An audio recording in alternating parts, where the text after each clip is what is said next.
Yo, what's good, you two? All right, bro. I'm done reacting to NBA for today. Now, if you haven't been sleeping under a rock, I'm pretty sure you've heard something along the lines of El Mencho. But if you don't know, he was basically a cartel leader. He got killed like what, a week ago, some shit like that. And I really haven't been paying too much attention. I haven't seen what happened. I haven't seen what's up. So we're gonna look at this video, see what happened, see everything that's going on. Let's check it out. February 22nd, 2026. Mexico wakes up in total chaos. Highways blocked Bro, by second 20. is that real?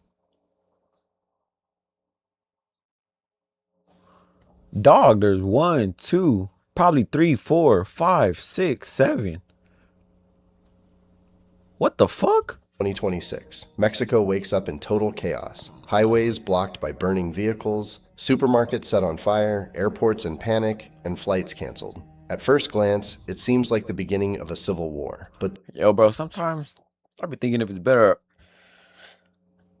I mean, I don't know how it'd be in like over there in Mexico and shit with the cartel, but like, damn, do y'all think it'd just be better if they left them alone, bro? Cause it's not even the like military dealing with this, bro. It's civilians, bro. They burning down buses, they stopping airports and shit. What the fuck? Imagine being a tourist here in Mexico and you look on your phone and you see El Mencho was killed, bro. Oh hell no. Yeah.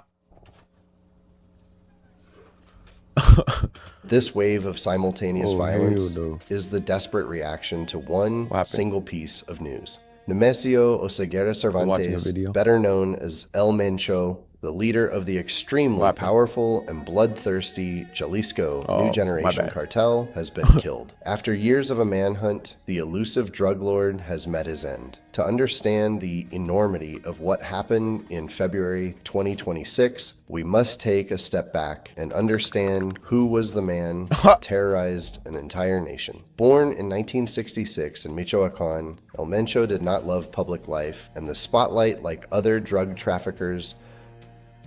He was a ghost, a man who guided his empire from the shadows. In the 80s, at the age of only 19 years old, he was arrested in San Francisco for dealing heroin. After being convicted and subsequently deported from the United States, he even worked as a local police officer before passing definitively to the other side of the Bro, barricade. he His was a true rise, police officer? before passing definitively to the other side of the Oh barricade. hell His no. true rise, however, begins around 2009 when he founds the Jalisco New Generation cartel. The CJNG became, in a few years, the fastest growing criminal organization in the world.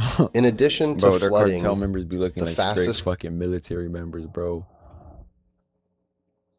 Bro, they have. I'm pretty sure.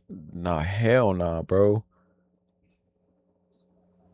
These are all ones they growing took criminal off in fucking. organization in the Oh, world. yo, bro, In it's addition crazy to where you think flooding about the where they got United those things States with from. fentanyl and methamphetamines, the cartel of El Mencho distinguished itself by a disturbing characteristic: its paramilitary power, explosive drones, rocket launchers, and an unprecedented ferocity that spared neither rivals, nor civilians, nor high state officials. But how do you catch a criminal who has at his disposal a private army? The answer arrived from a fatal mistake exploited by Mexican intelligence in close collaboration with the United States. And, as often happens in the history of great criminal bosses, the weak point was his inner circle. The secret agents, monitoring the movements of one of the Damn. romantic partners of Oseguera, discover a scheduled meeting in an isolated ranch in the mountains of Tapalpa. It is the opportunity they had been waiting for years. In the hours that precede it, Wait, Oseguera what? circle. The secret agents, monitoring the movements of one of the romantic partners of Oseguera, Oh. Bro, at this point, bro, if you're gonna do any dirt, don't even get yourself a girl. Whether she loyal or not, bro. If you're doing business like this, bro, you could just never trust her. One little slip up, bro, your whole shit comes crashing down. Whether you get arrested, whether you get killed.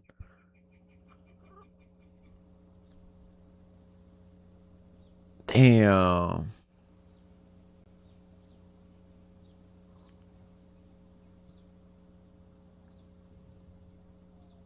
Now, did she leak it on purpose?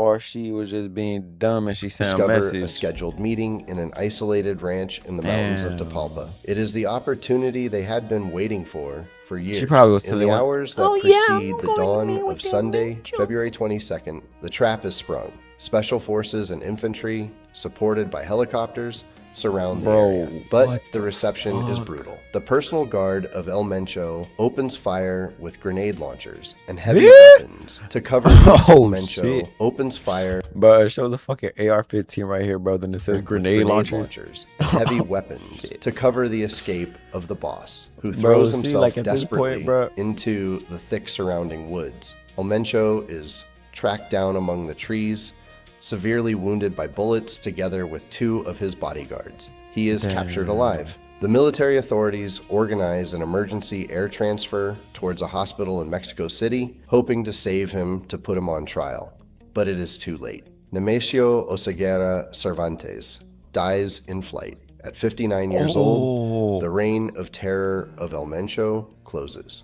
But such a rapid, lethal, and ruthless rise could not pass unnoticed beyond the border. For the United States, the Jalisco cartel was not only a criminal organization, but a true and proper threat to national security. The American Anti-Drug Agency considered El Mencho the #1 responsible for the fentanyl epidemic, the synthetic drug that was literally devastating the streets and cities of the United States. For this reason, on his head was placed one of the highest bounties ever offered in the history of crime, $15 million.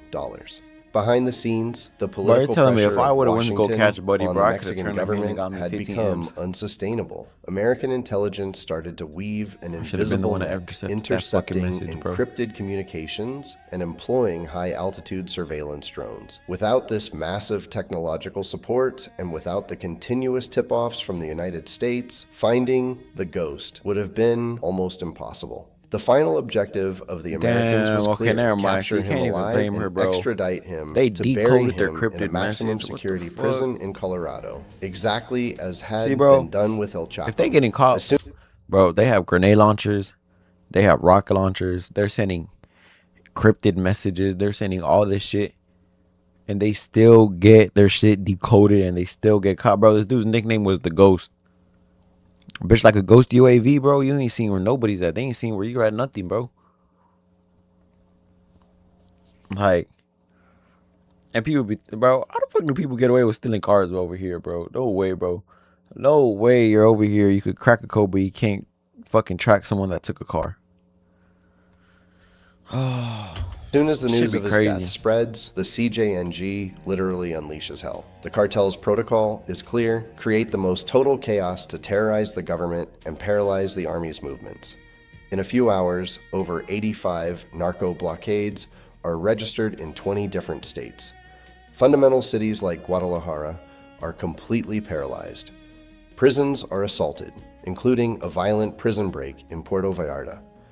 Pharmacies and supermarkets are set on fire.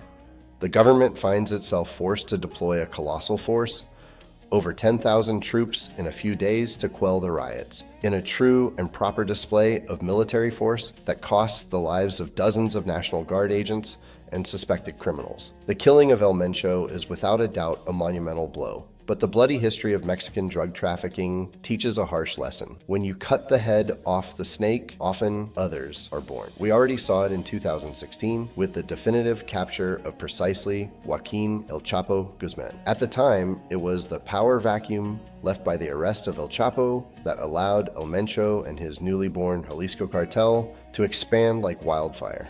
Today, 10 years later, history risks repeating itself in reverse. The absence of an authoritarian figure like El Mencho will almost certainly trigger a ruthless war of internal succession. But now that the ghost is fallen, who will take his place at the head of the Jalisco new generation cartel? The answer to this question is the real nightmare of the Mexican government. The natural blood successors, like his son Ruben, known as El Menchito, have already been neutralized for some time and extradited to maximum security prisons in the United States. This leaves the field open to his most ruthless lieutenants. On one side, there is Hugo Gonzalo Mendoza Gaitan, alias El Sapo, a brutal hitman known for having orchestrated the worst massacres of the cartel. On the other, there is the stepson of El Mencho, Juan Carlos Valencia Gonzalez, nicknamed El03, who commands the highly feared elite assault groups of the organization. Without the authoritarian and centralizing figure, assault groups. Fuck. Bro. These are not military men, bro. These are cartel members.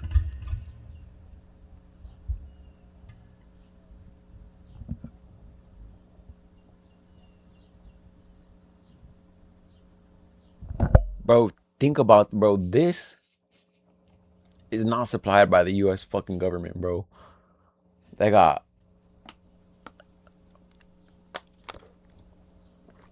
LMGs,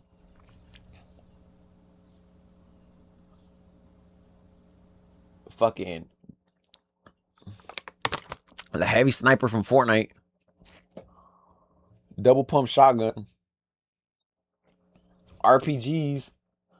Bitch, that's a homie missile. What the fuck? The organization. Without the authoritarian They got and the dual pistols centralizing in the figure middle of Oseguera. To maintain Bro, they the deadass got a whole balance, Fortnite loadout, bro. security experts are certain that the cartel will split. The real carnage that awaits Mexico in the coming weeks will not only be against the forces of the state, but a fierce, ruthless internal war between these bosses to conquer the crown and the billions of Jalisco. The fall of El Mencho is a strong symbol, but the empire built by him, made of weapons of war, ruthless control of the territory, and billions of dollars, fruit of smuggling, will not disappear overnight. We are facing a turning point for the history of Mexico and the global fight against drug trafficking. But according to you, will the death of El Mencho truly mark the end of the Jalisco cartel? Or will it only give start to an even darker and more violent chapter? If you like this video on the fall of El Mencho... bro. Who's the dude? Gap of Vision? I'll be checking out more of his videos. Probably reacting them to more of them, chat. But like, how do y'all feel about that El Mencho? Rest in peace, him. Or wherever he's at. Shit. That's crazy though. I know that.